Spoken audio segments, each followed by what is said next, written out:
Victoire les mecs, qualification en demi-finale contre l'Espagne. Ça va taper des Espagnols dans 3-4 jours, je ne sais pas, je m'en fous. On vit le moment présent, la victoire au penalty contre le Portugal. On nous a dit que ça avait travaillé les penaltys, que ça les avait étudiés, que ça les avait travaillés, même si on ne peut pas reproduire les conditions réelles avec le stress, les enjeux, etc. On a vu des tireurs qui ont tiré des penaltys, mais ils savaient où Diogo Costa allait sauter. Dembélé, magnifique, côté droit, un petit peu au milieu. Ensuite, c'est Fofana qui tire, je crois, au milieu aussi. Il le savait.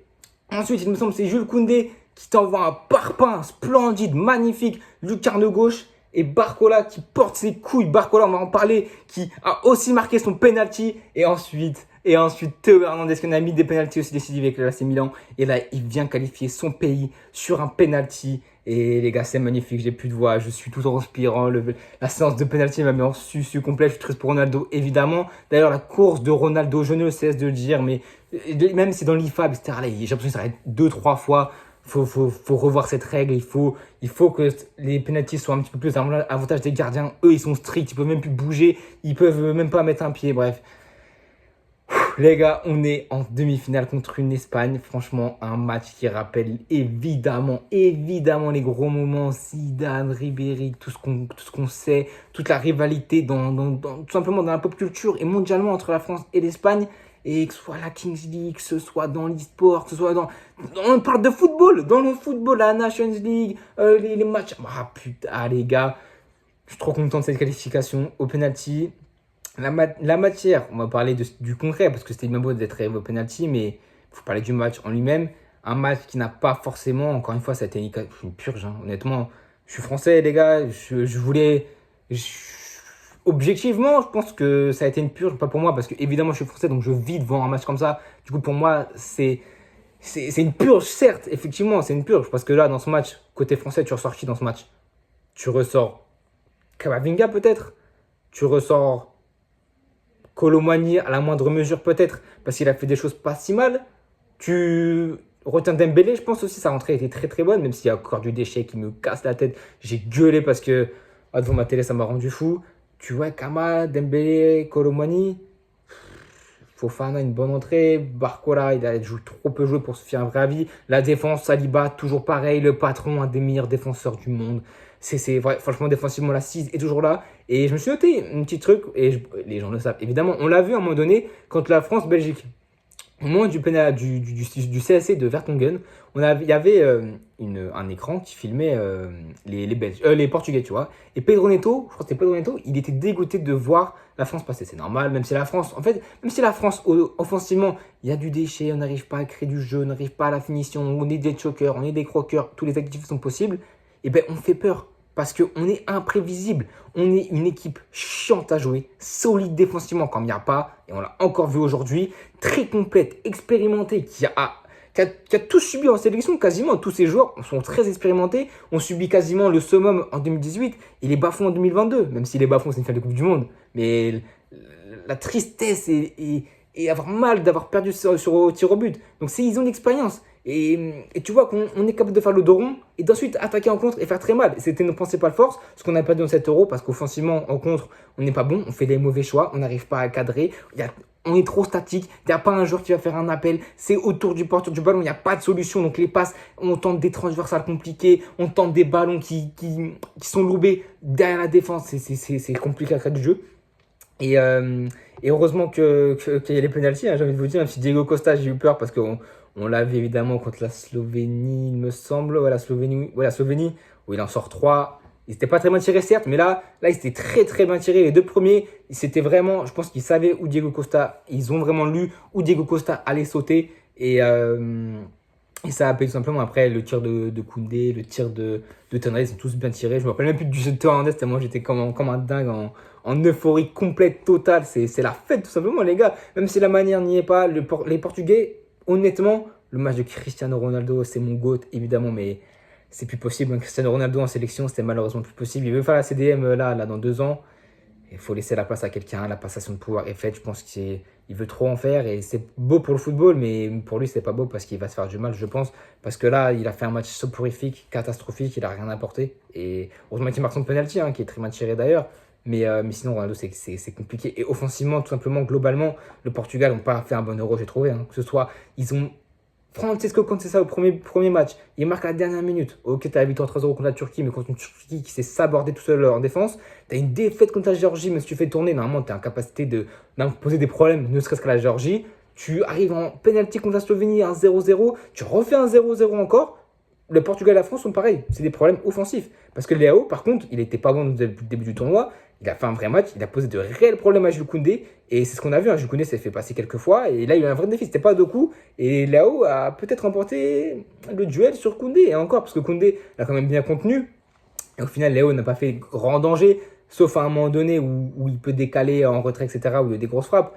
Mais ouais, franchement. Le Portugal n'a pas été bon offensivement et ils l'ont payé, hein. Même si défensivement c'est toujours aussi dur. Ruben Dias, Pépé, 41 ans, comme le bon vin, il a fait un super match encore. Il était très solide. Mais franchement, ouais, c'est un match qui était soporifique, évidemment, pour tous ceux qui n'aiment pas la France et pour tous ceux, même pas qui n'aiment pas, mais qui n'ont pas d'attache ni d'affect pour la France. C'était un match qui est soporifique, évidemment, où il n'y a pas beaucoup de jeu. Offensivement, c'est lent, il ne se passe rien et il faut corriger ça. Maintenant, contre l'Espagne, on le sait, l'Espagne c'est compliqué. Mais par contre, si on passe l'Espagne, les gars, c'est finale, soit contre Angleterre, Autriche, Turquie ou Suisse. Et donc là, il y a une vraie finale à avoir. Maintenant, on ne va pas parler de finale tout de suite. Évidemment, il y a l'Espagne, grosse Espagne, meilleure équipe du tournoi. Ça ne nous fait pas peur du tout. Honnêtement, on les a vus en difficulté contre l'Allemagne quand ils n'avaient pas le ballon, quand ils se sont fait presser tout simplement. On les a vus un petit peu en difficulté. Et moi, je pense qu'on est le pire adversaire pour l'Espagne, je pense, parce que on n'est pas beau à avoir joué, on n'est pas propre, il y a des tâches, mais par contre, on est solide. Et c'est ça notre principale qualité, et on le sait, c'est que défensivement, pour nous passer, il faut vraiment en faire beaucoup, parce que si tu arrives à passer ce milieu de terrain, si tu arrives à passer ne serait-ce que les défenseurs, Saliba, Upamecano, la charnière, mon Dieu, si tu arrives à les passer, il y a encore un mur qui t'attend. Et ce mur, il s'appelle Mac Maignan. Mac Maignan qui, encore une fois, a fait un match mais exceptionnel. Il a peut-être pas les taux d'arrêt de Mohamed-Archvili. Il a peut-être pas les arrêts salvateurs de Diogo Costa. Mais il a les arrêts qu'il faut, les arrêts décisifs. La sérénité pour la défense, même si à un moment donné, avec son pied, il met un corner, etc., une petite erreur. On s'en fout. Le principal, c'est qu'il arrête les ballons. Et c'est ce qu'il a fait. Que ce soit la frappe de Bruno Fernandes sur le décalage de Cancelo magnifique, où ils ont permuté. Et là, tu vois, ça crée du danger. Et c'est pour ça, c'est les apports offensifs de Bruno Fernandes qui ont fait la différence. Et de Bernardo Silva dans le cœur du jeu, mais il était trop excentré. Il n'a pas pu créer du danger. Et c'est ça qui a fait la différence. Et franchement, la frappe, elle est magnifique. Et McMahon sur une vraie parade. Quelques minutes après, il me semble, c'est pareil. C'est une frappe de Vitinha, certes sur McMahon, mais il faut être là, il faut être solide. Il ne faut pas rompre, tout simplement. Et il n'a pas rompu. Le seul but qui se prend, c'est sur un penalty qu'il avait déjà arrêté, mais qui a été retiré parce que Lewandowski, il fait des feintes de frappe, le mec, il fait de la salsa, du tango. Du coup, McMahon est obligé de s'avancer, il prend des appuis, etc. C'est tout. McMahon, solide défensivement. Un des meilleurs gardiens du tournoi. Honnêtement, il n'a peut-être pas les arrêts, comme je dis, spectaculaires, mais il a les arrêts qu'il faut au moment opportun, au moment où il faut rassurer la défense, où tu es en plein temps faible. Et c'est les mecs comme ça qui te calment le jeu et qui te fait poser le jeu. Et c'est ça qui est bien dans une équipe. C'est les mecs comme ça qui ont de la poigne, des meneurs d'hommes comme ça. Et c'est ce qu'on voit, et c'est ce que les Griezmann et les Mbappé ne sont pas foutus de faire. Parce qu'à un moment donné, il y en a marre. Mbappé, oui, je vais marquer ton mon empreinte, mais ferme ta bouche. S'il te plaît, prends tes responsabilités en main. Putain, prends tes responsabilités en main et tout simplement arrête de faire le playmaker. Joue sur tes qualités, fais le minimum, parce que même si tu fais le minimum, tu feras plus que les autres. Donc joue sur tes qualités, n'essaye pas de faire ce que tu ne sais pas faire, de faire du Griezmann, de faire du Tchouaméni, de faire des transversales. Tu ne sais pas le faire, tu n'as pas le tact, tu n'as pas la précision, tu n'as pas la folie, tu n'as pas ça pour faire ça. Tu es un avaleur d'espace, tu es un dribbleur dans une moindre mesure parce que tu as pris de la masse corporelle et tu es moins mobile, moins fluide, mais tu peux encore dribbler, on l'a encore vu. Et même Mbappé, c'est plus possible, il faut se réveiller à un moment donné. Le masque, on sait qu'il vient déjà changer 6-7 fois, on s'en bat les couilles. Il faut se réveiller, garçon. Tu es le capitaine de cette équipe, tu as quitté ton équipe en pleine guerre. T'as mal au nez, on s'en bat les couilles. Il y a des joueurs qui ont mal, qui continuent. Côté portugais, des pépés qui se tenaient les jambes. T'avais des joueurs qui ont fait les prolongations aussi dans le match contre la Slovénie. Ils n'ont pas rompu, ils n'ont pas quitté leur équipe. Et toi, tu t'es défilé. Je sais pas si tu as eu un gros problème, je n'en sais rien. Mais à un moment donné, tu dois prendre tes responsabilités. Je sais pas si tu as eu chaud des pénaltys. Je sais pas si tu as perdu tes couilles. Je sais pas ce qui s'est arrivé. Je sais pas si. Parce qu'en plus, le ballon, il touche même pas. Peut-être ça te décale ton masque. J'en sais rien. Tu es trop serré à ton nez. Et du coup, ça le décale. Ça peut te faire mal. Je comprends. Mais à un moment donné, il faut se défoncer pour l'équipe. Il faut avoir mal pour l'équipe. Il faut souffrir en équipe. C'est ce que tu n'as pas fait. Tu t'es défilé. Et peut-être que c'est mieux pour toi parce que ça tu aurais raté le pénalty. Tu nous aurais tués. En tout cas, Griezmann, c'est pareil. Je dirais. C'est ok, c'est pas ton poste, ok, mais tu peux apporter quand même. Même si là, tu étais dans un rôle, voilà, hybride, ailier droit, tu rentres intérieur, mais tu n'apportes rien. Et je peux pas t'en vouloir parce que c'est pas de ta faute. C'est à Didier Deschamps de te mettre soit dans un bon poste, ou soit de pas te faire jouer. Mais là, il te fait jouer dans un poste qui n'est pas le tien. Tu ne connais quasiment pas. Tu l'as joué au début en 2012-2013, à tes débuts en équipe de France, tu n'avais pas le même rôle à Sociedad. Donc là, un poste où tu n'as pas la fougue, tu ne peux pas dribbler en 1v1 contre un Nuno Mendes. On l'a vu, même Dembélé l'a galéré contre Nuno. C'est pas Griezmann qui va dribbler Nuno quand même. Faut pas. Soit tu changes ton système, tu passes en 4-4-2, en diamant, en losange, comme tu veux, mais tu mets pas Griezmann dans ce poste d'ailier droit parce qu'il revient souvent sans cesse au milieu dans le cœur du jeu. Ça laisse un espace pour Jules Koundé à un moment donné, comme à la fin. Putain, j'ai cru que j'allais tous insulter. À la fin, c'est vraiment dernière minute des prolongations. Un contre portugais. Ils sont 2 contre 2. La vie, mais c'est inadmissible. Ils sont 2, même pas 2. C'est contre Sao et il me semble que c'est Bernardo Silva, il me semble. Ils sont 2 contre 2. Parce qu'il y a des apports offensifs, des joueurs qui ne font pas le travail. Et là, on aurait pu le payer très cher. Heureusement que tout le monde revient bien. Et c'est notre principale qualité, c'est les efforts défensifs. On ne rechigne pas, sauf Mbappé. Donc tout le monde revient défensivement et tout le monde revient assez vite. C'est pour ça qu'on ne prend pas le but. On ne revient pas assez. On est trop emprunté physiquement. Ce but, on peut le prendre. Parce que là, en 2 contre 2, 3 contre 2, c'est pas la même histoire. Donc je vais arrêter de gueuler sur Mbappé et Griezmann. On sait qu'ils font un euro de merde. Il faut se réveiller tout simplement. Tu veux marquer la coupe de ton empreinte. Tu as marqué ton premier but contre la Pologne. Maintenant, il faut prendre tes responsabilités contre l'Espagne et nous faire un match de malade. Un match de fou. Tu prends calque de ce Karim Benzema avec la Nations League. Voilà. C'est aussi simple que ça. Tu n'as pas la qualité d'un Benzema. Tu dois prendre tes responsabilités, jouer sur tes qualités et arrêter de faire le playmaker. C'est tout simple, c'est simple. Mais tu veux peut-être jouer un rôle que tu ne maîtrises pas, que tu ne connais pas. Mais je suis personne pour te dire qui tu es. Tu connais sûrement mieux le football que moi-même. Tu le joues mieux que moi-même. Et ça, c'est sûr et certain. Mais tu ne prends pas les bonnes décisions. Et même mon chien sur le canapé, il peut dire pareil. Donc les gars, en tout cas, on va se laisser là. On est qualifié, c'est le principal. Je félicite. Je claque des mains pour les défenseurs. Je claque des mains pour les milieux de terrain. Kamavinga qui a fait un excellent match, j'ai trouvé. Il a été sorti assez tôt au profit de Fofana. J'aurais préféré Kanté qui sort. Parce que peut-être c'est une populaire opinion, mes couilles. J'ai pas trouvé un compte exceptionnel. Emprunté physiquement, émoussé. Et il a fait les 120 minutes. Donc ça m'inquiète un petit peu parce qu'il était déjà pas très bon. Même si contre la Belgique, il fait comme des bonnes choses.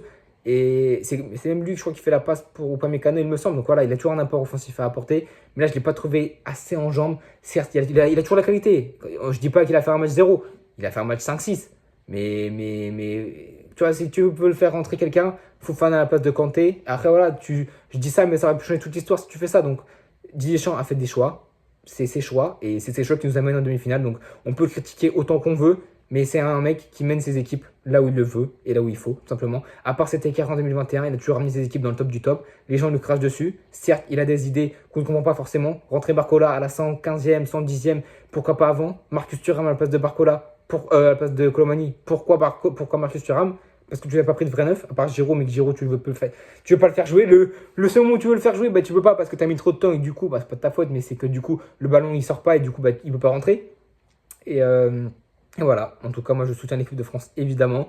On est en demi contre une Espagne qui a fait encore une fois des prolongations, mais comme nous. Donc l'Espagne qui aurait pu être émoussée, empruntée physiquement, ben, on est dans le même cas. Sachant que nous, je l'ai senti vraiment très, très emprunté, même si l'Espagne a quand même du coup Robin Lenormand qui sera pas là, Carvajal qui sera pas là, Pedri qui out de l'Euro, j'ai vu tout à l'heure.